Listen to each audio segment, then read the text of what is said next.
இங்கே பாருங்கோ அந்த நான் வெள்ளேரை நான் வச்சணும் தானே வீட்டுக்குள்ளே. அது இந்த விண்டருக்கு எங்களுக்கு குளிர் நாட்டுக்கு இப்படி வந்துடும். ஆனால் நான் என்னடா பயத்தில் எல்லாம் மாற்றணும் தானே. அப்போ என்ன செய்து விட்டு இஞ்சி பாருங்க எடுத்து சில நேரம் அழிஞ்சிடும். அப்போ நீங்கள் எடுத்து முதலே அந்த நட்டு எடுத்து இப்படி வேர் வர வையுங்க. இப்படி வேர் வர வச்சுட்டு பேர்ந்து தான் மண்ணை மாற்றுங்க. தச்சமே அழிஞ்சு போடும். எனக்கு அந்த பயம் இருக்குது. ஓகே, நீங்களும் பெரிய சாடி உள்ள மண்ணை மாற்றி போட்டு இப்படி 2-3 வச்சுட்டு வையுங்க. ஏற்கனவே உள்ளதோடு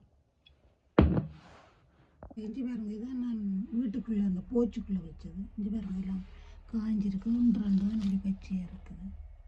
இஞ்சி பாருங்க இது விண்டருக்கு காய்ஞ்சிருக்கு. பச்சை இலையிலும் இருக்குங்க இருக்கும். அப்போ நீங்கள் எல்லாம் மாற்றணும், மண்ணெல்லாம் மாற்றணும், புது மண் போடணும். கீழே எடுத்து வச்சு நான் இனி மழை தண்ணி விட்டு தான் வைக்கிறேன். இப்படி ஹேண்டலோடு வச்சுக்கிறேன். இப்படியே கொண்டு போய் மழை பெய்ய கூட வைக்கிறேன். வச்சு எடுக்கிறேன் நான் வெளியில். இங்கே பேருங்கோ மெல்லி முளைத்து விட்டார். ஆனால் நிறைய முளைக்கல. ஏதோ புல விட்டுட்டேன். இங்கே பேருங்கோ இருந்து தான் காட்டணும். குளிர் என்னென்றால் இது நான் என்னென்றால் இது உங்களுக்கு சமர் வந்தால் உங்களுக்கு விஷயங்கள் காட்டணும். நான் போங்க வாரம் காட்டுறேன். எல்லாம் போகணுமே. இங்கே பேருங்க வெள்ளேரை வீட்டுக்கு வச்சது. என்னென்னா எங்களுக்கு மத்தையெல்லாம் சாப்பிடும்.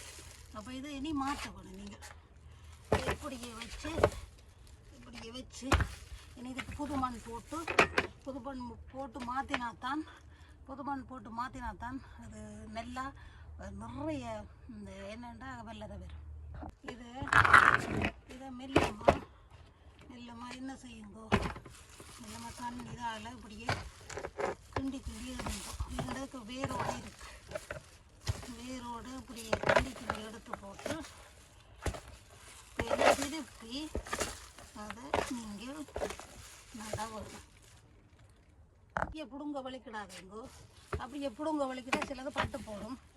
உங்களுக்கு இலங்கை இந்தியாவில் உள்ள ஆட்களுக்கு அருமை தெரியாது. லண்டனில் உங்களுக்கு ஒரு பிடிக்கே 2-3 ரூபா விற்கிறாங்க. 1000 ரூபா கூட காசுக்கு. வேறு இப்போ நான் நல்லா கிண்டி போட்டு தான் எடுத்தேன். சும்மா பிடிக்க தூக்கையில் அப்படின்னு வரையில்லை.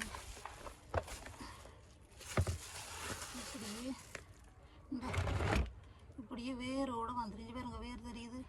சும்மா அவசரப்பட்டு புடுங்காதேங்க ஒற்றை கையால்.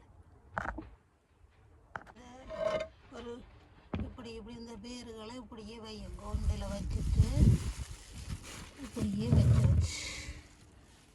வச்சுட்டு வேறுங்க இதுக்குள்ள இந்த மண்ணை இப்படியே கொட்டி போட்டு திருப்பி புது மண் போட போகிறேன். கொஞ்சம் வெயில் ஆனாலும் இங்கே குளிருது உடம்பில். இதை நான் கொட்ட போகிறேன். வேறைக்கு கொட்ட போகிறேன்.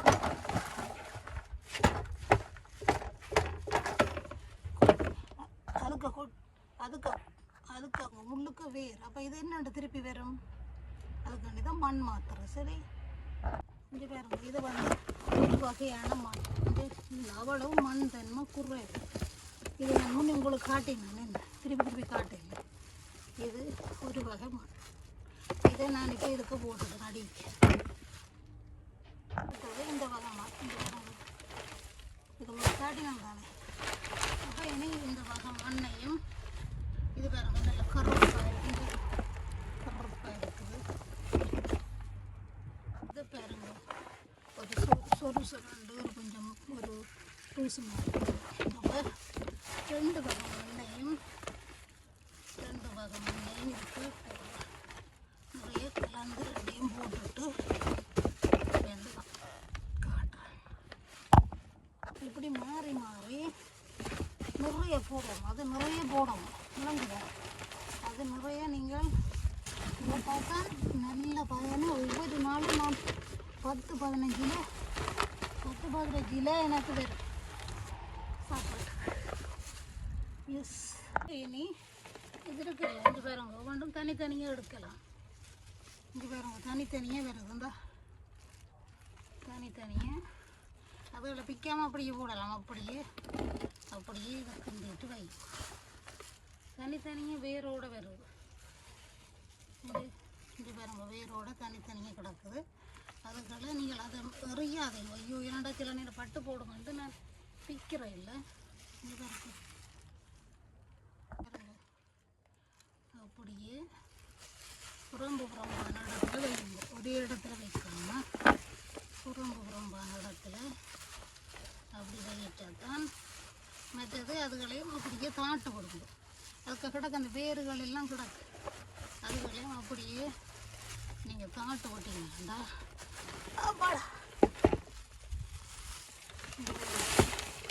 இந்த வேர்களை புறம்புறமாக தாட்டிடும். ஆனால் இவைகளையும் இந்த சின்ன சின்ன வேர்கள் கிடக்கு. அப்போ அவையையும் இப்படிக்க தாட்டு போட்டிங்கன்னா அந்த வேரில் இருந்து வரும். சரியான இந்த பறவைலாம் தாடும்.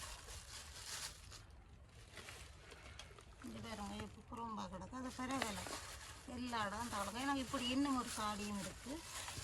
போட்டு மேலுக்கு தான் மண்ணை போடுறானே கொண்டே நீங்களை காட்டிடலாது.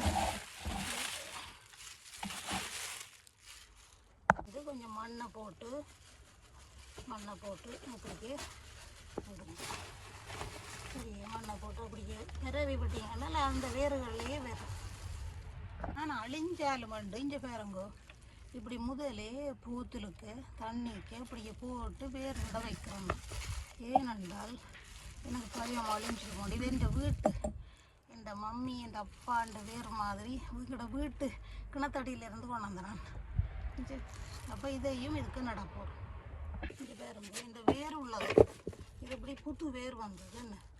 அப்போ புது வேர் வந்ததையும் நான் ஒன்றில் ஒரு பக்கத்தில் இப்படி நட்டு உடப்போ போட்டுட்டு அப்படியே கண்டு வரும். ஏனென்றால் எனக்கு பயம் என்னென்றால் அவைகள் அழிஞ்சாலும் வந்து நான் ஏற்கனவே இப்படி இங்கே பாருங்க 3-4 உண்டாக்கி வச்சுருக்கேன். உண்டாக்கி இன்னும் ஒன்றும் இருக்குது. அப்போ நான் அதுக்காக வேண்டி அவருக்கு இப்போ அது மாற்ற இல்லை, இப்போ அதுவும் மாற்ற போகிறேன். அப்போ இந்த வேறுண்டானதையும் இங்கே பாருங்க, ஏன் காசுக்கு பண்ணுறீங்க? எல்லாரும் வாங்கவே தேவையில்லை. இவ்வளோ விளைவிக்கிறாங்களா, விளைவிக்கிறாங்க தமிழ் கடைக்காரன். என்னடா செய்ய போகிறீங்க காசுகளை? விளைவிக்கிறீங்களே இல்லை சாமானே. ஒரு ரீசனபிளாக வெய்யுங்க, பில்லுங்க. எங்களுக்கும் புள்ள குட்டி சாவு காசா வாழ்க்கை. இதில் மாதிரி கொஞ்சம் வடிவுக்கு உருளி வச்சு கிடக்க. ஆனால் இந்த வீட்டு போச்சுக்க வந்தால் கொஞ்சம் முள்ளி வணக்கம் பரவாயில்ல. அதுக்கு நான் என்ன செய்கிறேன், நெல்லை தானே உள்ளே இப்போ எல்லாம் மாற்றி எல்லாம் வச்சு கிடப்பேன். எப்போதுமே சத்து போட நிற்காதேங்க, சத்து போடாமல் இருக்கு நிற்காதுங்க. இங்கே பாருங்க, இந்த அளவுக்கு நான் ஜோக்கட் கழுவி அரிசி கழுவிட்டு தண்ணி எல்லாத்தையும் ஒரு காவேக்கு சத்து போடணும். புது மண் எப்பயுமே சத்து போடணும்னு நெய்யும். நாங்கள் சத்து இல்லாட்டா வாழ பார்ப்போம். அது மாதிரி தான் அது.